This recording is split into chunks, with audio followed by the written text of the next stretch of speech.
કંપનીનો બનાવ સામે આવ્યો છે, જ્યાં એક યુવકને કરંટ લાગતા તેનું મોત નીપજ્યું હતું.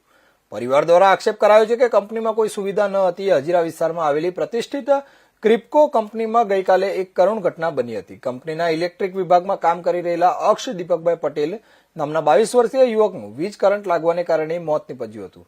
સેફટીનો અભાવ 30 થી 40 ફૂટની ઊંચાઈએ કામ કરતી વખતે યુવક પાસે કોઈ સેફટી બેલ્ટ કે નહોતો. પાવર સપ્લાય પણ બંધ કર્યા વગર જ તેને કામ સોંપવામાં આવ્યું હોવાનો આક્ષેપ કરવામાં આવ્યો છે. ઘટનાના 4 કલાક બાદ પણ કંપનીનો કોઈ પણ જવાબદાર વ્યક્તિ હોસ્પિટલ પહોંચ્યા ન હતા.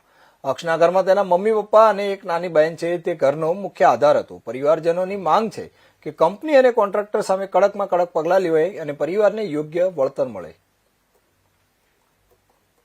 એવી બની છે કે ગઈકાલે 3:30 થી 4ની વચ્ચે અક્ષ દીપકભાઈ પટેલ નામનો છોકરો કામ કરતો હતો ક્રિપ્કો કંપનીની અંદર, ઇલેક્ટ્રિક ડિપાર્ટમેન્ટની અંદર, જે મારો ભાણેજ થાય છે. હું એનો મામા થાઉં છું. અને આ ઘટના કાલે જ્યારે થઈ તે લગભગ 3:30 થી 4ની વચ્ચે થયેલી છે. અને આ ઘટના થવા પાછળ કોણ કોણ જવાબદાર છે અને એ બધી માહિતી કોઈ આપી નથી. હજુ કોઈ જાતનું કોઈ અહીંયા આવ્યું નથી. કોઈ જાતની કોઈ વાત કરવા માટે આવ્યું નથી. કોઈ કંપની માટે માણસ આવ્યા છે અહીંયા. અને આવું કેમ છે એ બધી જાણકારી અમને જોઈએ છે.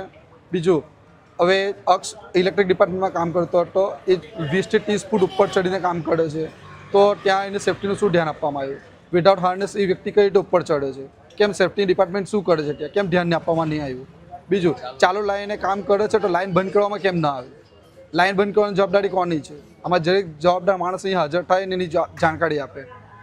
અને બીજું છે, કંપનીમાં આ બધું થાય છે તો કંપની કેમ આવી જવાબદારી લેવા તૈયાર નથી? ગઈકાલે 4 કલાક 6 કલાક રાહ જોયા પછી કંપની માટે એક માણસ આવે છે અને તે બી એવું કહે છે કે કંપની આના માટે જવાબદાર નથી. કેમ? શું કંપનીમાં કોન્ટ્રાક્ટ પર કામ કરો ગુનો છે?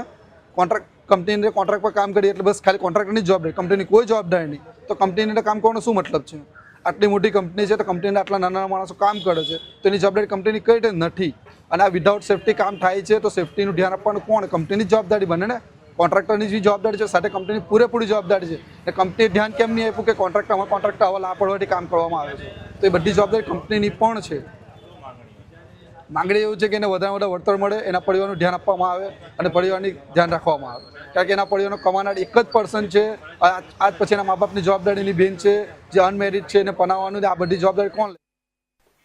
લીલિયાના નાના કણકોટ ગામે અજબ ગજબ ઘટના ઘટી.